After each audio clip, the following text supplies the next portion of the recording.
हरे कृष्णा। ओम नमः शिवाय।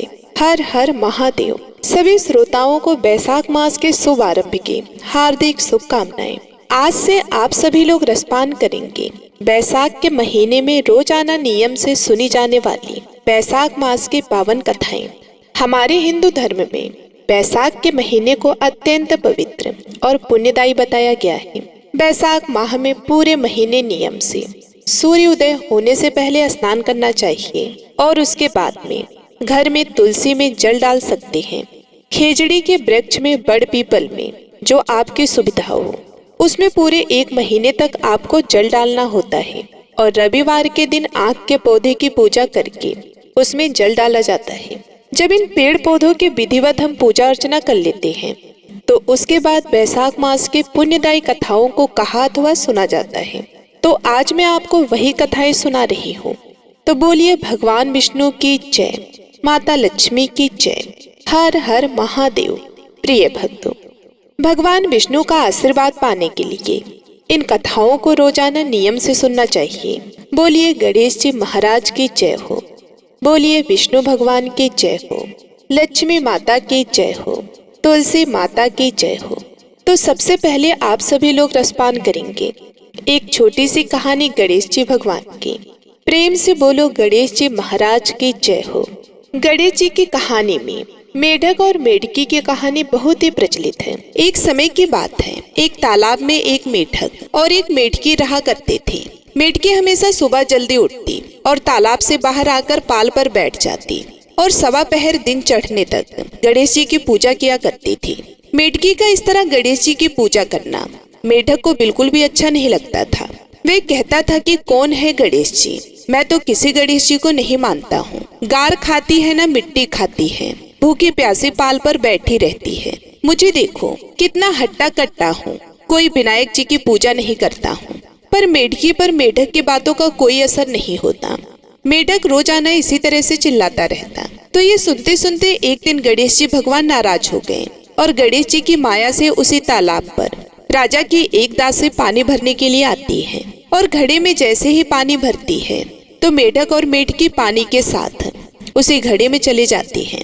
तो वे घर ले जाकर उस पानी के घड़े को भट्टी पर चढ़ा देती हैं और नीचे से आग जला देती हैं। तो जैसे ही पानी गर्म होता है तो मेढक तो बुरी तरह से जलने लगता है और जोर जोर से चीखने लगता है और मेढकी अपने गणेश जी की पूजा में लगी रहती है। तो वे कहता है कि मेढकी, मैं तो गर्म पानी में जल रहा हूँ और तुम आराम से बैठी हो। तो वे बोली, नहीं, मैं तो बिल्कुल नहीं जल रही, मुझे तो ठंडी ठंडी हवा आ रही है। तो मेढक कहने लगा कि कैसी बातें कर रही हो, घड़े के अंदर पानी उबल रहा है और तुम कह रही हो कि मुझे तो ठंडी हवा आ रही है। तो मेढकी कहने लगी कि मैं तो गणेश जी की पूजा करती हूँ और गणेश जी भगवान मेरी रक्षा करते हैं। तो यह सुनकर मेढक कहने लगा कि आज तो तेरे गणेश जी का ध्यान कर, हम इस मुसीबत से छूट जाएं, हमारी जान बच जाए। फिर आज के बाद मैं भी तुम्हारे साथ रोजाना सवा पहर दिन चढ़ने तक गणेश जी की पूजा किया करूंगा। तब तक कुछ भी नहीं खाऊंगा, पूजा करने के बाद ही गार मिट्टी खाया करूंगा। तो मेढक के कहने पर मेढकी ने मन ही मन गणेश जी का स्मरण किया। तो गणेश जी की माया से वहां पर दो सांड लड़ते हुए आए और उस मटके से टकरा गए। मटका फूट गया और मेढक और मेढकी बाहर निकलकर तालाब में पहुंच गए। अब मेढक को गणेश जी की माया समझ में आ गई। अब वे भी रोजाना मेढकी के साथ सवा पहर दिन चढ़ने तक तालाब की पाल पर बैठकर गणेश जी भगवान की पूजा अर्चना किया करता था। हे गणेश जी महाराज, जैसे आपने मेढक और मेढकी की रक्षा की, वैसी ही हमारी और हमारे परिवार की रक्षा करना, सुख समृद्धि सुख सौभाग्य बनाए रखना। बोलो गणेश जी महाराज की जय। अब दूसरी कहानी आप सभी लोग सुनेंगे पीपल सींचने की कथा की। पीपल की पूजा करने से किस तरह निसंतान दंपत्ति को पुत्र की प्राप्ति हुई। प्रेम से बोलो विष्णु भगवान की जय हो। एक समय की बात है, एक नगर में एक ब्राह्मण दंपत्ति रहा करते थे। वे दोनों प्रतिदिन 7 कोस दूर गंगा और यमुना नदी में स्नान करने के लिए जाते थे। सुबह जाते आते शाम हो जाती। ऐसा करते करते सालों बीत गए। ब्राह्मण दंपत्ति अब वृद्ध हो चले थे। अब तो ब्राह्मणी लौट कर आती तो बिल्कुल ही थक जाती। एक दिन वह अपने पति से कहने लगी कि स्वामी, हम कितनी पूजा पाठ करते हैं, दान धर्म करते हैं, फिर भी हमारी संतान नहीं हुई। अगर हमारे एक पुत्र होता तो कितना अच्छा होता।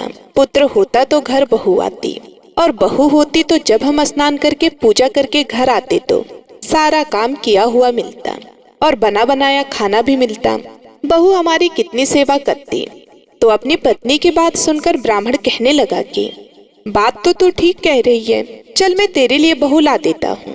तो वे बोली कि क्यों मजाक कर रहे हो, एक तो भगवान ने मजाक कर ली, अब ऊपर से आप भी बोल रहे हो।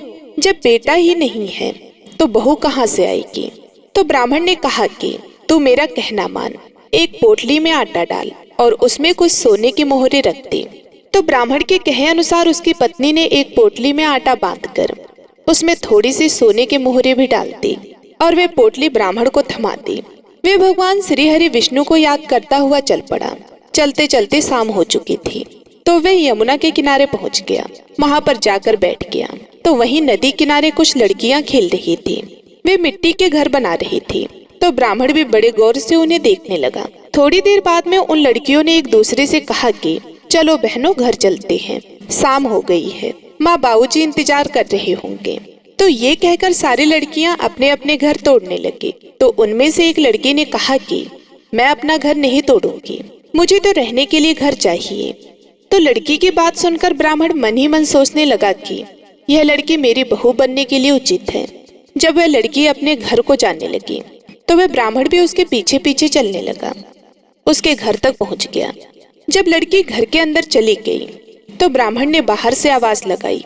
तो आवाज सुनकर उस लड़की की माँ बाहर आई और पूछा कि आप कौन हो और किस लिए आए हो।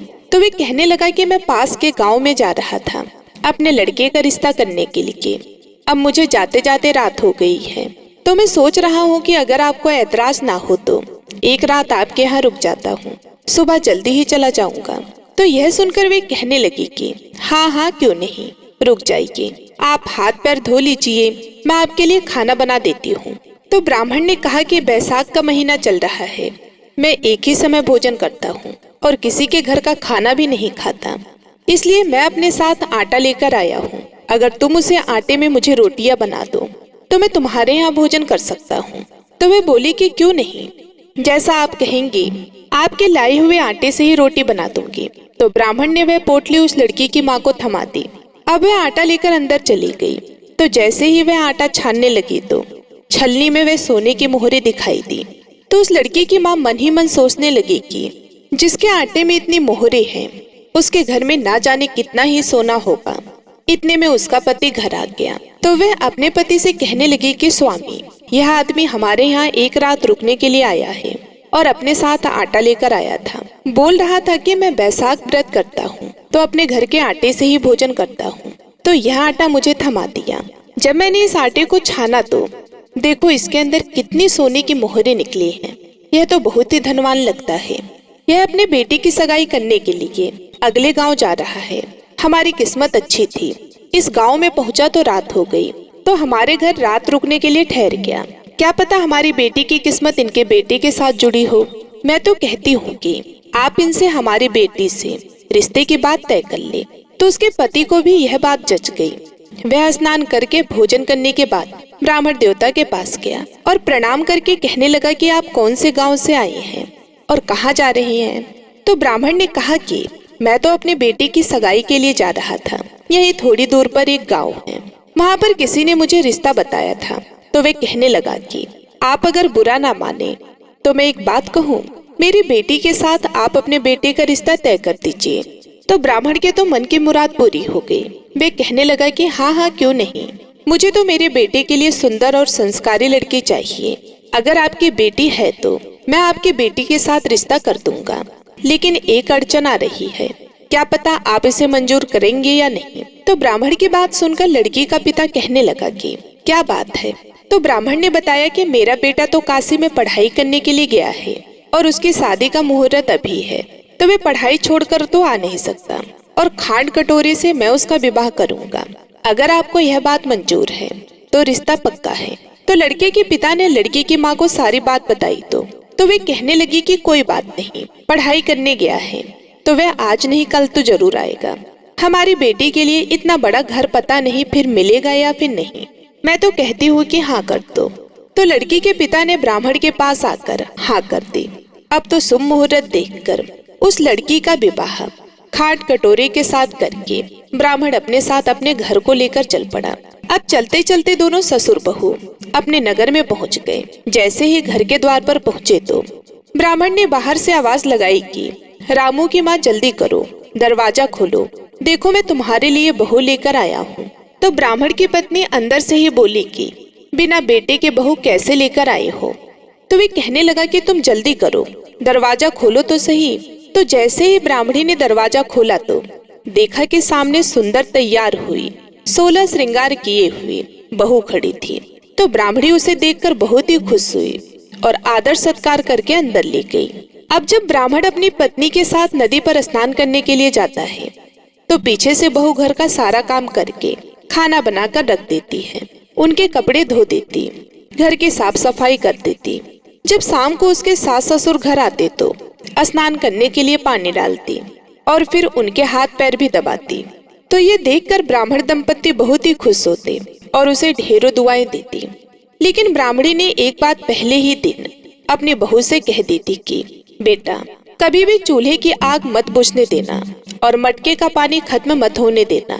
ये कहकर उसे चावल और मूंग मिलाकर दे जाती और कहती कि इन्हें पहले अलग अलग करना, उसके बाद में इसकी खिचड़ी बना लेना। तो बहू जैसा अपनी सास कह के गई थी वैसा ही करती, क्योंकि सास ने तो इसलिए वह मिलाकर दिया था कि इन सबको साफ करेगी तो समय बीत जाएगा और कामों में लगी रहेगी तो घर से बाहर भी नहीं जाएगी। अगर घर से बाहर चली गई तो कोई सच्चाई बता देगा तो ये नाराज होकर चली जाएगी, फिर हमारा क्या होगा। ऐसा करते करते कई महीने बीत गए। एक दिन की बात है कि चूल्हे की आग बुझ गई। तो चूल्हे में आग न देखकर बहू घबरा गई और भागी भागी अपने पड़ोसन के घर गई और जाकर कहा कि बहन मुझे जल्दी से आग दे दो, आज मेरे चूल्हे की आग बुझ गई है। मेरे सास ससुर सुबह 5 बजे से गए हैं, अब थके हारे लौटेंगे, मुझे उनके लिए खाना भी तो बनाना है। तो ये सुनकर पड़ोसन कहने लगी कि तू कौन है, किसकी बहू है।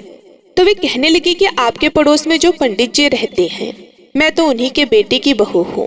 ये कहकर उसने सारी कहानी बता दी। तो सुनकर उसकी पड़ोसन कहने लगी कि तू तो बावली है, यह दोनों मिलकर तुम्हें पागल बना रहे हैं, इनके कोई पुत्र ही नहीं है, यह तो निसंतान है, इनका कोई भी बेटा बनारस काशी पढ़ने नहीं गया, यह सब कुछ तुमसे झूठ बोल रही है। तो ब्राह्मण की बहू पड़ोसन की बातों में आ गई और कहने लगी कि अब आप ही बताओ मैं क्या करूं। तो पड़ोसन कहने लगी कि करना क्या है, जब तुम्हारे सास ससुर लौट कर आए तो जली हुई रोटियां बनाकर रख देना, बिना नमक के दाल बनाकर रख देना, खीर की कलछी दाल में और दाल की कलछी खीर में रख देना। तो इस तरह उसके पड़ोसन ने अच्छी तरह से उसे सिखा दिया। अब वह घर आ गई। घर आकर जैसा पड़ोसन ने कहा था वैसा ही किया।